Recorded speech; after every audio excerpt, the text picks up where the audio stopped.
welcome to the Generation Y Conservative Show. I am your host, Chris, and we are joined once again with our co-host, Mike here. We are actually pre-recording this on the 4th of July. So I have a couple things to say about that. But before we get into everything, I want to tell you who the sponsors are for this half hour on this 4th of July, on this freedom-loving day here in America. The first one is Atrantil. Now, if you go over to lovemytummy.com/mojo, what I want you to use is the code MOJO, and you will get a 3-month supply of Atrantil for $99. Now, what is Atrantil? Well, there's a lot of talk right now in the medical industry and everything in regards to gut health and what's going on with it and getting it in line, and that gut health can lead to many different problems. They're starting to associate it with possibly dementia and Alzheimer's, and there's even some studies trying to link gut health to autism and stuff like that, you know? So it's just crazy, and a lot of us have gut issues in regards to just not being able to take care of it, right? And having issues there. So what I want you to do is go to lovemytummy.com/mojo. Maybe you fall into this area where it's something that would be of use to you, and it's worth checking out. Okay.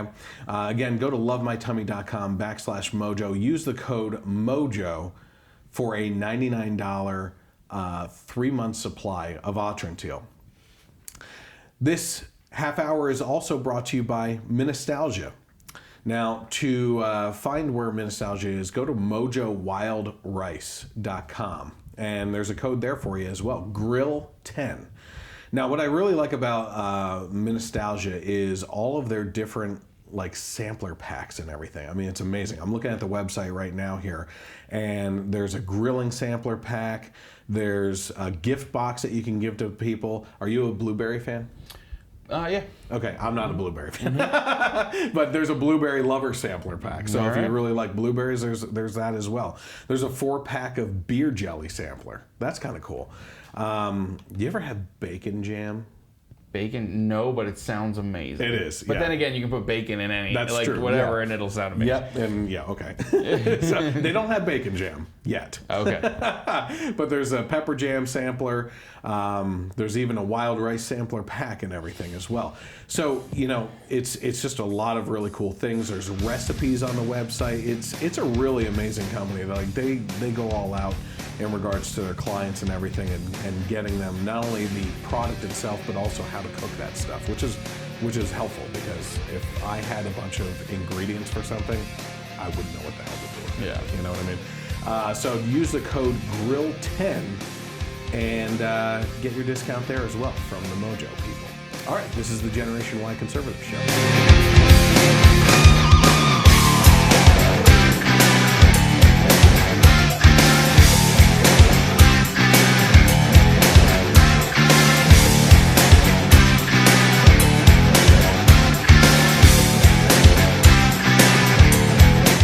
This program by saying that we are currently recording this on the 4th of July. Yep. I think that this country has 2 very important holidays associated with the country, right? Mm-hmm. That being the 4th of July and Thanksgiving. Mm-hmm. And I believe that those are very closely tied together. I really do. As a little bit of a spoiler, next week I will be doing a speech at a church in regards to the separation of church and state and everything. And I'll be recording that, and we'll probably be presenting that on next week's podcast and everything. But what I find fascinating is how we view the 4th of July, right? And that is, we shoot off fireworks. We say that we're celebrating freedom, the little sparklers and everything. And I don't really think that people really grasp the gravity of what happened in 1776, right? And that is, we had a bunch of guys, what we call our founding fathers, and they came up with a declaration, right, to a king who was ruling over them from a far-off land and not allowing them to truly be free, to, like I said, connected to the pilgrims and everything. that came over here to escape the king's rule, where they couldn't hold a Bible in their hands, in order just to come here, just to be able to freely open a Bible in their own hands and read it, and escape that tyranny. And I don't know, that's the one part of history that you never hear. You never hear what happened between the Pilgrims getting here. You hear about the clash with the Indians and everything like that, which is even another story. But between then and the Founding Fathers and the Declaration of Independence, if we escaped from the king with the Pilgrims, then how did the king weasel his way back into that with the colonies and everything? Yeah. You know, what was that history like, you know? Yeah. So you think about this. You think about the Boston Massacre, the Boston Tea Party, and the rebellion against the king. And the Declaration of Independence. You know, we hold these truths to be self-evident, that all men are created equal and that they are endowed by their Creator but with certain inalienable rights, and that among these are life, liberty, and the pursuit of happiness, you know? And you think about this declaration to this king, that a list of what the king has done wrong and why we disagree and why we need to separate ourselves from that. And then all these men signed it at the bottom. Mm-hmm. And what people don't really understand is that they were signing their death warrant. They don't ever think about that. It's like screw you, England. You know what I mean? Like, that's about it, and that's all that's going to happen. No, these men, like, a soldier is a soldier, right? Yeah. And there's a lot of reasons why, you know, you should remove your wedding ring. You should get rid of personal things as a soldier on the field, so that someone can't, you know, hold you hostage and use things against you or hunt down your family or anything like that. You want to be in uniform. Yep. The other reason for having a uniform is you are just like everyone else. You are a tool of the government for fighting, right? Yeah. But you're faceless. Right. Yeah. I mean, you have your name tag in there and everything, but the reason for that is so that the enemy can't hold things against you. Right. Yeah. Yet we have these founding fathers who wrote their name down and said, we are the leaders of this movement. We have put this proclamation together to go against what you have been doing to us for centuries now, and we want to separate ourselves. And if and when, and it did happen, that the British came over to fight us in the Revolutionary War, these men's names were on this document to hunt down. Mm. I always found that fascinating. Yeah. You know? Yeah. It really puts things in perspective, like how we take things for granted. Yeah. In general, and how over time things just become a party and a cookout, you know, but you forget the why. You know, it's almost like we always talk about Christmas too. You know? Right. So, yeah. Yeah, and Thanksgiving, you know, it's you know what I'm going to talk about next week and everything too in that speech is that, you know, we've always learned that the Pilgrims basically came over here. You hear about the getting along at first, planting crops together and everything, but what happened? What did we do to the Indians? Mm-hmm. Like, you can tell me, you know what education is. Oh, we stole all their land and massacred them. What about blankets? Did we do anything with blankets? I don't remember. Well, the thing that we always hear is the atrocities of what happened and everything, right? Things like we gave them blankets, and the blankets had diseases on them, and it had this mass spreading of disease and killed off a lot of the Native Americans and everything, right? But history and facts need to align. Yeah. Right? And one of the facts is germ theory wasn't discovered for another couple hundred years. Yeah. So they had no idea. At worst, they accidentally gave them gifts that had diseases on them. Yeah. You know what I mean? Like, it wasn't purposeful. They weren't biological weapons that were developed in a pilgrim lab. Yeah, exactly. Yeah. These.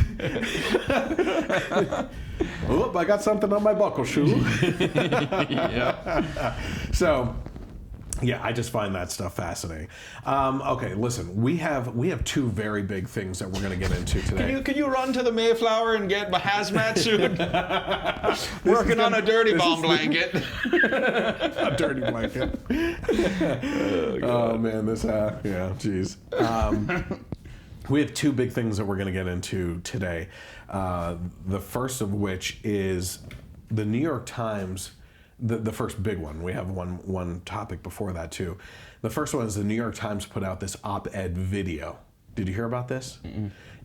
Shredding America. Like, oh, everybody always thinks America is great, but is it so great? Meh. You know what I mean? Okay. Dan Crenshaw had something to say about that. Yeah, he's great. The other big thing that we're going to be talking about is, do you listen to the Joe Rogan podcast? I think we've talked about this before. Yeah, occasionally. I just watch more of the clips on YouTube. I don't listen to the whole thing. I listen to a lot of it. I don't listen, I pick and choose, right? Yeah. I pick, especially the conservative people, I want to see how they interact with their talking back and forth. I like to listen to some of the comedians talking and everything. And what happened this past week, he had Joey Diaz. Mm-hmm. Yeah, Joey Diaz. Yeah. I mean? He's on there and everything. And now, did you happen to listen to that one, the newest one? So they get into immigration talk. Okay. Today's show is going to focus a lot on immigration, from AOC, what she's talking about, to what they're talking about on this program. And we're just going to dissect all this stuff, okay? Mm-hmm. So before we get into all of that, let's talk about this one. This is according to The Blaze. The rainbow pride flag replaces the POW MIA flag at a Veterans Memorial Plaza, and the public outcry is ignited. Mm-hmm. So it says, veteran John Bill Williams recalled to WRC TV that he was in Vietnam just 6 days before 2 fellow service members were shot down, declared missing in action, and they still haven't found their bodies. Such losses are why the Vietnam Veterans Memorial Plaza in Rockville, Maryland means so much to Williams. Rockville, that's crazy. That's where I was working last year. Yeah. And it's also why he was upset that the plaza's POW MIA flag was replaced with an LGBTQ2IA plus negative / hypotheses rainbow flag for Pride Month, according to the station. Williams said, I wasn't happy about it at all because the park is supposed to be a veterans park. People died, now they took it down and put another flag up. He added to the station, if they want to put the other flag underneath, they could put it underneath, but the POW flag should be flying there. And that's really the point of this whole thing, right? It doesn't sound to me like he had an issue with the fact that it was a pride flag. Right. It could have been any flag, but the POW flag coming down and being replaced was the point. In a park. For veterans. I mean, it's like, that it's always a thing that you see all these stories, and it's almost purposeful, I feel like. We were talking about purposeful things before the show, and we're not going to talk about that. About what they do to try and ignite a reaction from us. But it's like they take down an American flag or a POW flag. Now, the POW flag being replaced by a rainbow flag is not the first time we've heard this story within recent months and everything. Mm-hmm. They actually did that in congressional offices. They did it with the transgender flag. That's what it was. They have their own flag? Yeah. It's the baby blue and baby pink. Yeah. So it's not so much the. I want a flag. Just a straight arrow. Just the Mike flag. I'll just put a flag, a white flag with black lettering, Mike. That's it. Very simple. Everyone else gets a flag now. Everything gets a flag. You know what? Okay, so that actually brings up a really good point to me, which is the one thing I said about this is one of the most infuriating things to me is, again, if they want to put up the flag, I don't really care. You know what I mean? But if you're replacing a flag that's serving a purpose, especially in a purposeful situation or circumstance, like in a veterans park, what the heck are you thinking? You're trying to ignite a reaction at that point. You know what I mean? Mm-hmm. But it raises another point that I was thinking about that I think is pretty messed up. Why is it that our veterans and those that died on Memorial Day get 1 day each, but Pride is a month? Yeah. Okay? Yeah. Like, again, I don't care if you want a day. Everybody, like you said, everybody gets a flag. Everybody gets a day now at times. You know what I mean? It's like, let's just give. So we got 12 months. Let's just assign every month a thing. Just just because. And even then, it's like you run out quickly of months. And then the people that are whoever's left out, we didn't get a month. Yeah. Let's add months. Let's change the whole calendar. The Aztecs are going to be pissed. Now they're not going to line up. So I think this guy Williams made it the best point. Like, if you want to put the flag up, but don't replace another flag just for this month. Just to show that celebration. You could still celebrate by putting up another freaking flag or flying it below one of the other flags.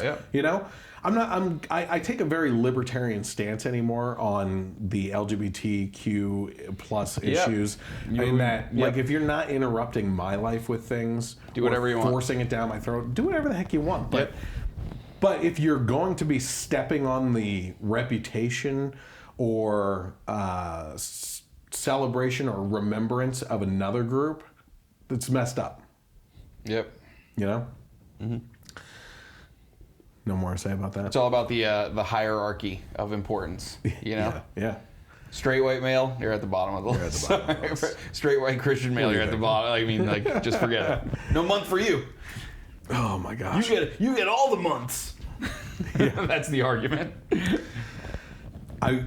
I wanted to go into the next part, but I think we're going to run out of time. So I brought up an article just in case we had time for it, and it looks like we're going to force the other stuff into an enclosed thing. We're going to be getting into, again, a lot of the immigration stuff, but we're going to have to jump ahead after the next topic. But essentially, AOC, Alexandria Ocasio-Cortez, tweeted a 4-part plan to address the immigration crisis. Okay? So here's what she proposed. Her plan focused on 4 areas to change the immigration situation: foreign policy, climate change, border policy, and the economy. Okay?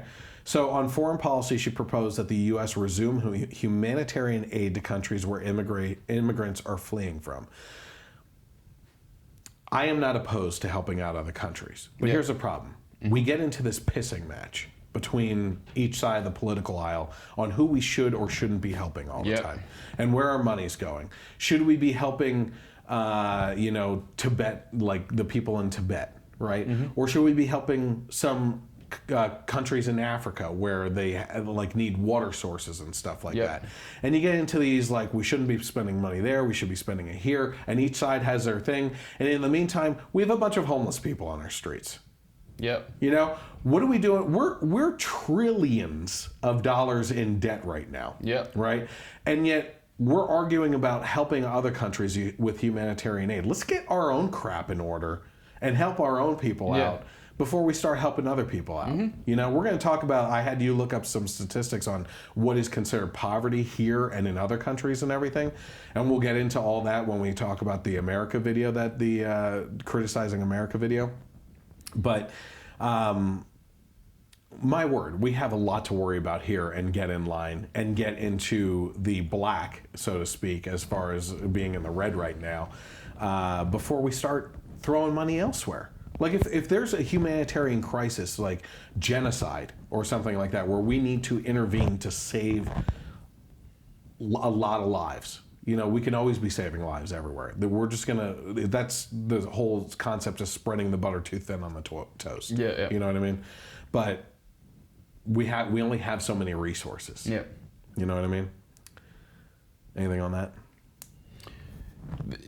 No, on the foreign policy portion. It just makes, like, that's exactly, I was exactly thinking what you were saying too about how getting ourselves in order first. Like, it would make it, like, if the politics weren't involved and this was just your own house, you would get out of debt, get yourself straight, and then start helping others. That's what Dave Ramsey would tell you. That's what Dave Ramsey would tell you. You want to build wealth so you can be outrageously generous. But people who, you know, when you look at just everyone hates the rich, but poor people are not able to be charitable. So, like, most charities come from the rich. So then if we want to tax them more, then they can't give as much. I mean, It's common sense. So Common sense. Common sense. There's those words. Finicky. So here's in regards to the climate change.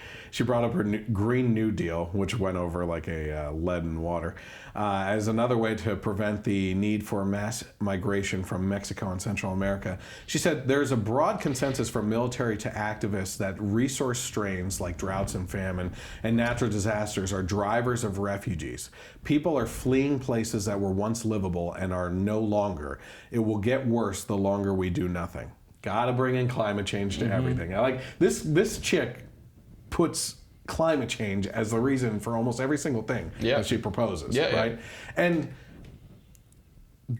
are there things going on, droughts and things like that in other countries that are happening? Yeah. I don't necessarily think it's because of climate change, or I will say it's such a tricky topic. This is something I would love to talk to Joe Rogan about, is climate change and where we actually stand, which is going to be one of my biggest criticisms of him today, is that he always assumes how we stand on an issue, right? And never outright asks and tries to quantify our reasoning. You know what I mean? Do I believe in climate change? Yes. Do I believe that humans are doing it? No. Do I believe that there's something drastic that we could do by spending trillions of dollars to change the course of the temperature change? No, I don't think that we can. Do I believe that we need to conserve and be good stewards of the earth? Absolutely. Yeah. There's a lot of back and forth on all that stuff. You know, there's things that we can do to stop polluting our environment and take care of it. You know, but I don't think the temperature fluctuations, which have been proven to be, you know, gauged in records by 0.5 degrees in either direction for record keeping, and that we're saying we're 1 degree hotter now than a century ago or something like that. Well, that 0.5 degrees on either end can add up to a degree. You know what I mean? Like, it's ridiculous. And we've talked about this so many times. It's just ridiculous to think that, you know? Before we get on here, the third part of our plan is to decriminalize illegal border crossings, something that has been supported by several Democratic presidential candidates. We have to take these proceedings out of criminal code and into civilian code. Torture accomplished nothing.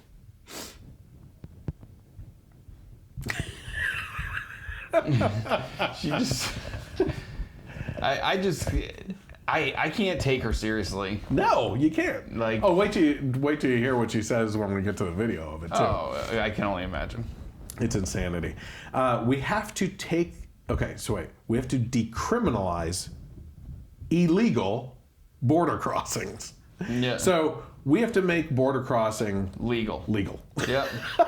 That's what she's saying. So, you know? where's her proposal to just get rid of all customs in airports? Get rid of all laws. Yeah. Why are we putting people in jail for murder and selling drugs that kill people and everything? Yeah. Like, it's just, why can't we just live free, right? And just allow a mass amount of people to come into our country and take advantage of all the taxpayers? Yeah.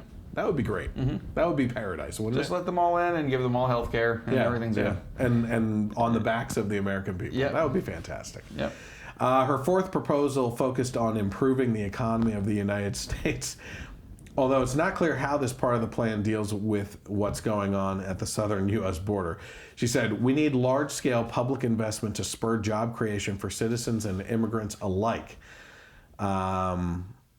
She said, ideally, that investment transitions us to a sustainable economy. We are overdue to rebuild America infrastructure, and it's going to take all of us and immigrants to do it. So again, she wants to open the borders, rely on the backs of hardworking taxpayers to just allow people to come freely, come and go and everything.